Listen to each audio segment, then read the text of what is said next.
కాకినాడ జిల్లా కలెక్టరేట్ వద్ద మహిళ పురుగుల మందు తాగి ఆత్మహత్యకు పాల్పడింది. ఇక కాకినాడ ఫ్రైజర్పేటకు చెందిన మందపల్లి శ్రీదేవి కలెక్టరేట్ వద్ద పురుగుల మందు తాగి ఆత్మహత్యయత్నం చేసింది. తన స్థలానికి తప్పుడు ధృవీకరణ పత్రాలతో తనను బెదిరిస్తున్నారని ఆవేదన వ్యక్తం చేశారు. ఈ ఘటనపై పోలీసులకు ఫిర్యాదు చేసినా పట్టించుకోవడం లేదని మహిళ ఆరోపించింది.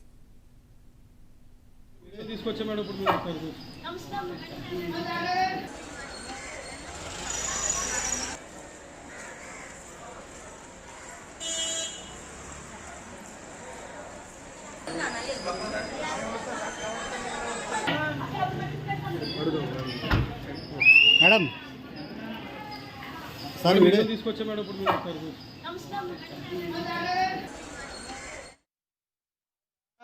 వెళ్ళి కలెక్టర్ గారికి రిప్రజెంటేటివ్ నిన్న నుంచి అలా ఉంటే కానిస్టేబుల్ రాత్రి 12 గంటల దాకా వచ్చి నువ్వు ఖాళీ చేస్తావు చేయవా అని హెరాస్మెంట్ చేయటం వల్ల సిఐ గారు కూడా పిలిపించి నీకు ఎంత డబ్బులు ఇస్తానో అందులో గెలిపోని అనటం వల్ల ఆవిడ విరక్తి చెంది ఈ రోజు ఇలా కలెక్టర్ గారిని కలటానికి వచ్చి ఇమోషన్ ఫీల్ అయింది అనమాట.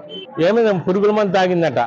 తాగితే గుర్రాల ప్రసాద్ అనేవాడు, సత్య అనిల్ కుమారు, గోపిశెట్టి సత్యనారాయణ, బోరే కాపంటారు అతను వీళ్ళందరూ కూడా ఇచ్చేయటం వల్ల వీళ్ళందరూ హెరాస్మెంట్ చేయడం వల్ల ప్రతిరోజు కూడా 10 మంది రౌడీలు వచ్చి ఇంటి ముందుకు వచ్చి అల్లరి చేసి ఆ గోడ కూడా పడగొట్టారండి.